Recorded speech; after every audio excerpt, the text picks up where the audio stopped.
बच्चों इस वीडियो में हम लोग थ्योरम नंबर 6.8 को डिस्कस करेंगे और इसको समझने का प्रयास करेंगे। इस थ्योरम में ये स्टेटमेंट दिया हुआ है बच्चों कि if a side of a triangle is produced then the exterior angle so form is equal to the sum of two interior opposite angles. सबसे पहले इस स्टेटमेंट का मतलब क्या हुआ इसको समझने का प्रयास करेंगे। इसमें बच्चों ये कहा जा रहा है कि जब ट्रायंगल के किसी एक साइड को आप प्रोड्यूस करोगे, जैसे कि इस ट्रायंगल ABC को आप देखो, इस ट्रायंगल ABC के साइड BC को यहाँ प्रोड्यूस किया गया, तो इसको प्रोड्यूस करने से यहाँ पे एक एंगल फॉर्म हो गया, ये एंगल। तो जब कभी भी ट्रायंगल में उसके किसी एक साइड को हम प्रोड्यूस करेंगे तो उससे एक एक्सटीरियर एंगल फॉर्म हो जाएगा बच्चों। इस बात को आप समझ सकते हो। और कोई ज़रूरी नहीं है कि हम ट्रायंगल के इस साइड को ही प्रोड्यूस कर सकते हैं और इधर ही प्रोड्यूस कर सकते हैं। हम अगर चाहें तो इस साइड को इधर भी प्रोड्यूस कर सकते हैं। तो अगर इस साइड को इधर को प्रोड्यूस करेंगे तो यहाँ पे एक एक्सटीरियर एंगल फॉर्म हो जाएगा। उसी तरह से अगर साइड AB को इस तरह प्रोड्यूस करें तो फिर यहाँ पे एक एक्सटीरियर एंगल फॉर्म हो जाएगा।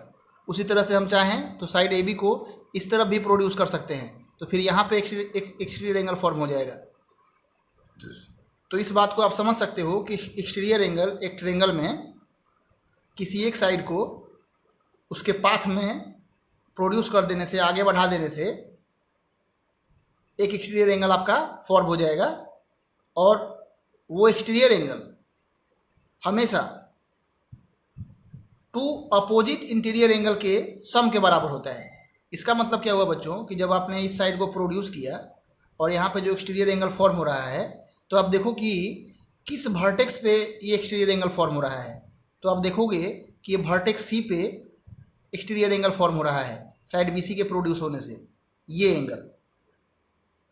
तो ये जिस वर्टेक्स पे फॉर्म होगा, ये एक्सटीरियर एंगल जिस वर्टेक्स पे फॉर्म होगा, उस वर्टेक्स के अपोजिट में, मतलब उसके इस तरफ जो भी दो इंटीरियर एंगल्स होंगे, उन दोनों इंटीरियर एंगल्स के सम के बराबर होगा ये एंगल। यानी कि अगर मैं BC को प्रोड्यूस करूं और यहाँ पे पॉइंट D मान लूँ, तो इस एंगल को हम लोग क्या बोलेंगे बच्चों? Angle ACD। और एंगल ACD क्या होगा? एक्सटीरियर एंगल होगा। तो ये एंगल ACD जो है इन दोनों एंगल के सम के बराबर होगा। ये इस स्टेटमेंट का सही मतलब हुआ। इस बात को आपको समझना होगा। इसको और भी अलग ढंग से मैं समझाने का प्रयास करूंगा ताकि आपका ये कॉन्सेप्ट क्लियर हो जाए। तो यहाँ पे जब साइड BC को प्रोड्यूस किया गया तो जो एक्सटीरियर एंगल फॉर्म हुआ, तो इस एक्सटीरियर एंगल की बात हो रही है। ये एंगल इस वर्टेक्स पे फॉर्म हो रहा है, तो इस वर्टेक्स को छोड़ के बाकी जो दो वर्टेक्स बच रहे हैं ट्रायंगल के, ये वर्टेक्स और ये वर्टेक्स, तो इन दोनों वर्टेक्स पे जो इंटीरियर एंगल्स होंगे, उन दोनों इंटीरियर एंगल्स के सम के बराबर होगा ये एक्सटीरियर एंगल। और मैं उम्मीद करता हूँ कि ये बात आप समझ रहे होंगे कि आपको मैं क्या समझाने का प्रयास कर रहा हूँ। एक दूसरा एग्जाम्पल लेते हैं बच्चों।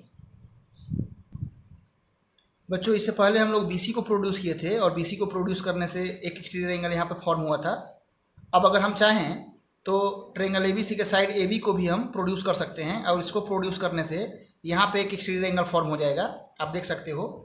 तो अब अगर इस एक्सटीरियर एंगल की बात की जाए तो यहाँ पे भी वो सेम रूल होगा कि एक्सटीरियर एंगल जिस वर्टेक्स पे फॉर्म हो रहा होगा, उस वर्टेक्स को छोड़ के ट्रायंगल के बाकी जो दो वर्टेक्स बचेंगे, उन दोनों वर्टेक्स पे बनने वाले दोनों इंटीरियर एंगल के सम के बराबर होगा ये एंगल। यानी कि अगर इसको हम लोग पॉइंट D मान लें तो ये एंगल CAD होगा, या इस एंगल को हम लोग DAC भी बोल सकते हैं, जो एक्सटीरियर एंगल है आपका। इस बात को आप समझ सकते हो। तो ये एक्सटीरियर एंगल इन दोनों एंगल के सम के बराबर होगा। यानी कि angle DAC is equal to angle 2 plus angle 3। इस बात को आप समझ गए होंगे, क्योंकि ये एक्सटीरियर एंगल इस वर्टेक्स पे फॉर्म हो रहा है। तो एक ट्रायंगल में 3 वर्टेक्स होते हैं, तो इस वर्टेक्स पे तो एक्सटीरियर एंगल फॉर्म हो ही रहा है। तो इस वर्टेक्स को छोड़ के बाकी जो दो वर्टेक्स बचेंगे ट्रायंगल के, उन दोनों वर्टेक्स पे बनने वाले इंटीरियर एंगल के सम के बराबर होगा ये एंगल। इस बात को आपको समझना होता है। और इसी बात का मैं प्रूफ आपको दूंगा कि ये कैसे होता है कि किसी ट्रायंगल में exterior angle to opposite interior angle के सम के बराबर होगा। इस बात को मैं प्रूफ करके दिखाऊंगा। बच्चों जैसा कि आप जान रहे हो कि साइड BC को प्रोड्यूस करने से ये एंगल ACD फॉर्म हो रहा है और ये एंगल ACD ही इस ट्रायंगल के लिए एक्सटीरियर एंगल है। तो इस ACD के बारे में हमें प्रूव करना है कि ये ACD एंगल A और एंगल B के सम के बराबर होगा। तो हम लोग लिखेंगे कैसे, जो चीज़ पहले दिया हुआ है, एक ट्रायंगल ABC दिया हुआ है, उसमें BC के प्रोड्यूस करने से जो एंगल ACD फॉर्म हो रहा है वो एक्सटीरियर एंगल है। तो इस बात को हम लोग मेंशन कर लेंगे कि triangle ABC in which angle ACD is an exterior angle. अब हम लोग को प्रूव करना है कि एंगल ACD यानी कि ये एंगल जो है एंगल A और B के सम के बराबर होगा। और इस प्रकार से हम इस बात को ऐसे भी लिख सकते हैं कि ACD जो होगा एंगल ACD एंगल 4 के बराबर है। यानी कि इस बात को प्रूव करने के बजाय हम अगर इस बात को भी प्रूव कर देंगे तो इसका मतलब यही हुआ। इस बात को आप समझ सकते हो कि एंगल ACD का मतलब एंगल 4, एंगल A का मतलब एंगल 1 और एंगल B का मतलब एंगल 2। तो इसलिए ये बात भी मैं मेंशन कर दिया हूँ। अब प्रूफ को समझना एकदम आसान है बच्चों। आप देखोगे ट्रायंगल ABC में अगर angle 1 plus angle 2 plus angle 3 हम लोग फाइंड करें, इन तीनों एंगल का सम 180 डिग्री के बराबर होगा। तो ये बात हम लोग मेंशन करेंगे और लिख देंगे बाई एंगल सम प्रॉपर्टी, और इसको इक्वेशन 1 एज्यूम कर लेंगे। और यहाँ पे आप देखो कि ये स्ट्रेट लाइन है, उस पे ये लाइन स्टैंड कर रहा है।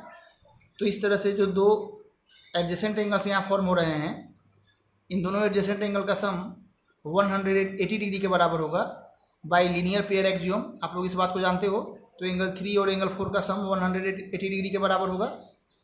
और यहाँ मेंशन कर देंगे बाय लीनियर पेयर एक्सियोम, इस बात को हम लोग लिख देंगे और इसको इक्वेशन 2 एज्यूम कर लेंगे। और बच्चों अब इक्वेशन 1 और 2 से ये देखो आप लोग angle 1 plus angle 2 plus angle 3 भी 180 डिग्री के बराबर है और एंगल 3 प्लस एंगल 4 भी 180 डिग्री के बराबर है। तो things which are equal to the same things are equal to one another. तो ये दोनों आपस में बराबर हो जाएंगे क्योंकि ये दोनों एक इक्वल चीज़ के बराबर हैं। ये दोनों 180 डिग्री के बराबर हैं, इसलिए इन दोनों को हम लोग बराबर कर देंगे। और जब इन दोनों को बराबर करेंगे तो 3 से 3 को हम लोग कैंसिल कर देंगे।